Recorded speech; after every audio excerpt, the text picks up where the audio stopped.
William Gabriel, and this is a called simulated refugee camp, and I mostly I built this shelter this morning around 7 in the morning when the weather was still perfect. Actually, they give you mostly 2 blankets.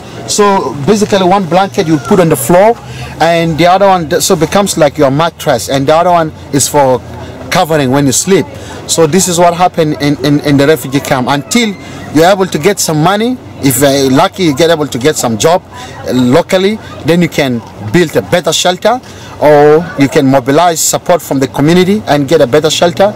But if you have nothing, you have no support, you have no income at all, you'll end up living in such conditions. Basically, the living conditions in the camp were very abysmal, so very tough. There is nothing much to do in the camp. You wake up in the morning, everything is just the same. You wake up with the stress and you don't know what to do. And I consider myself very lucky to have come out in 2 years. When I came to the camp, I met some people who are there, and until today, as I speak, they are still in that camp. So as I lived in that refugee camp, I was so hopeless until finally a Canadian agency came to the camp called WUSC, abbreviated the World University Services of Canada. They came to the camp and they were looking for students who finished high school or some colleges and could not continue due to the conditions that led them flee from their home countries.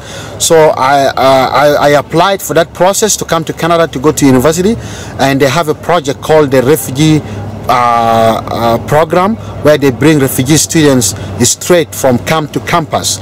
So I went through that process. We did the TOEFL, English studies, we had to write a research, and I passed all that, and I went to Vancouver straight. I went to SFU, Simon Fraser University, where I finished my BA in political science studies, and then I moved to Calgary. I worked a bit in Calgary, then I moved to Red Deer, where I'm working right now.